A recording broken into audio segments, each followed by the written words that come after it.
What is going on, guys? Welcome back to the Beginner's Guide to Bossing. In this episode of this series, I am going to be showing you guys a very easy and pretty cheap way to kill the giant mole that is underneath the Falador.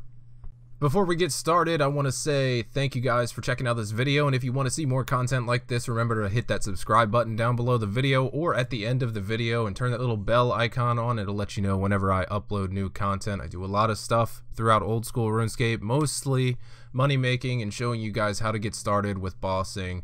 So yeah, hit that subscribe button if you haven't done it already, and let's get going. So what is the giant mole? Well, it is just exactly as its name says. It is a giant mole, and it is probably old school RuneScape's absolute easiest boss. The giant mole has a combat level of 230 with a hit points level of 200. His max hit is 21. His weakness is stab and ranged, but we're not going to be using either of those. And his attack style is melee. That's it, just melee. You can pray melee the whole time. You won't take any damage. As far as his other combat stats go, he has an attack, strength, defense, and magic level of 200 and a range level of 1.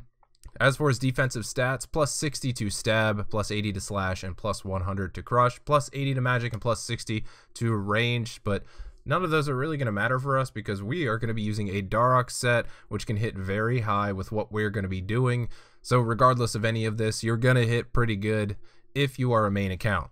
Next thing we want to check out is how we're going to be getting to the giant mole. Well, the giant mole is located underneath of the Falador Park, very easy to get to and very close to a bank. Easiest way to get here is you're just going to teleport to Falador with either the runes teleport or a teleport tablet or whatever you have in your house, and you are going to run to your east, and the Falador Park is here. Now in the Falador Park, there are small little molehills which you will dig at. You will need a spade to get in here, and once you dig, you will fall down into the giant mole's territory.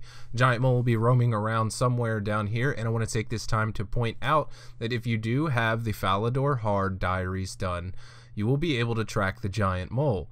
So this means when he buries himself and goes away from you, you will get a little arrow on the minimap that will show you where he is. Doing the giant mole without the Falador Hard diary done is really annoying because you can be running around for a long time without actually finding out where he is.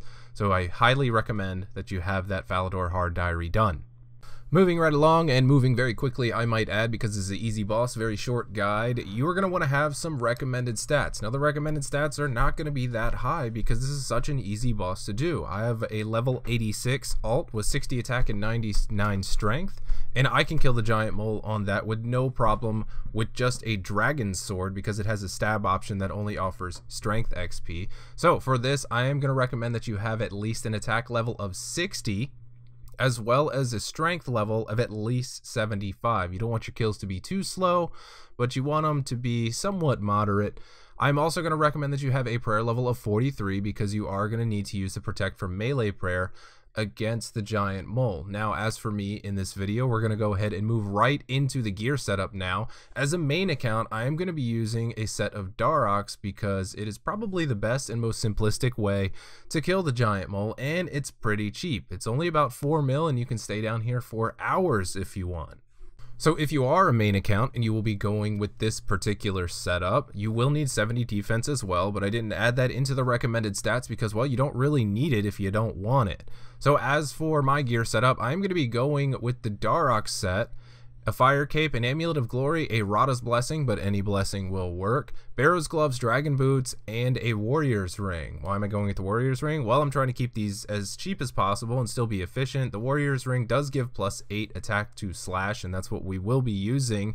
If you do have a berserker's ring, please by all means replace the warrior's ring with a berserker's ring. It will increase your DPS. As well as the amulet. If you have an amulet of fury or an amulet of torture, you will also want to go with those, as well as replacing the boots with primordial boots or possibly guardian boots. Over in the inventory, very simple setup. 3 super combat potions, 3 stamina potions because we will be chasing this guy down. He will be moving around on us.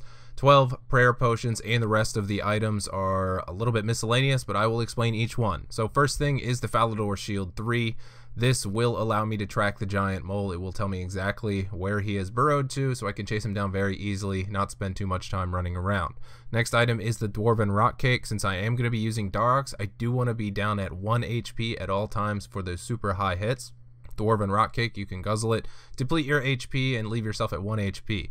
Next item is the Bruma Torch, which you do get from Wintertodt. You will need a light source down here in these caves because you have to be able to see, but any light source will work. I suggest if you don't have this, you use a lantern because they will not be easily extinguished, a spade because you will have to dig to get down there, and a house teleport to get out and recharge my stats when I am done.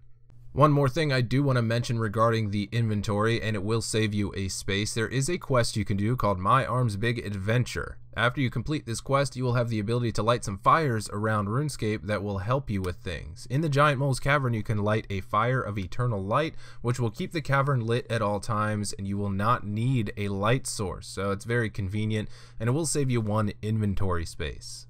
So that is it, guys. Short and sweet guides. Don't we love short and sweet guides? I know I do. I've taken you guys through what I think will get you started, some recommended stats, some gear setups, and some other information about the giant mole. So let's go ahead and check out a kill really quickly.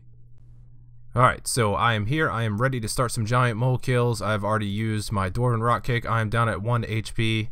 And I am ready to go. So I'm going to go ahead, right click one of these molehills, look inside, and you can see that there's no adventurers in there. So I'm good to go. I'm going to go ahead and get back down to 1 HP, and I'm going to dig. So now I'm in here, and you can see on the mini map here, I got this little arrow. It is showing me where the mole is right now, and that's because I do have the Falador Shield 3. So I'm going to go ahead and pot up.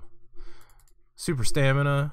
And I got my Protect from Melee on, Piety, and Preserve, and I'm going to go ham. So this is it, guys. You just get down here with your Darks and 1 HP, and you can go ahead and just smack this giant mole away. Not a very hard boss to kill at all. Very easy, very beginner's boss, but I will say that this is incredibly annoying if you don't have that Falador diary, because when he burrows, he is going to go somewhere, just like this. And now he's down here, and if you don't have this diary done, you're just going to spend a lot of time running around down here trying to find the mole. So if you plan on camping this, I strongly suggest you get that Falador hard diary done just so you can have an easier time down here. Now these kills are pretty quick. As you can see there, that didn't take me very long. And this pet is not that hard to get. It is a little rare, but because you can do so many so easily, it won't really take you that long.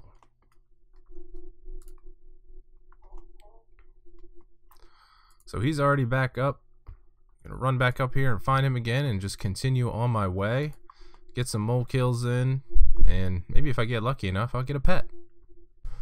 Alright, so after you have killed the giant mole to your heart's content, however many times that may be, you'll want to do one more thing. So you can see my inventory here. I have 4 mole skins and 2 mole claws, and what you're going to want to do with these when you're done is bring them over here to this guy, who is Wyson the Gardener, and you are going to want to trade these into him. You're going to trade your mole parts to him, and he is going to give you some neat stuff. Bird's nests. So you're going to get some bird's nests here. You can go ahead and loot those. And then you're going to have some seeds, some rings, and some other stuff. So that is a little extra reward to killing the giant mole. And that is going to be it, guys. That is going to be your giant mole guide video. It was short, it was sweet, and it is very easy to kill. Very easy boss to do for even low levels. But that is going to do it for me, guys. If you like this video, please leave a thumbs up down below so more people can see the video and maybe learn how to kill the giant mole if it is their first boss they are trying to tackle. With that, I will see y'all on the next video. Take it easy, everybody.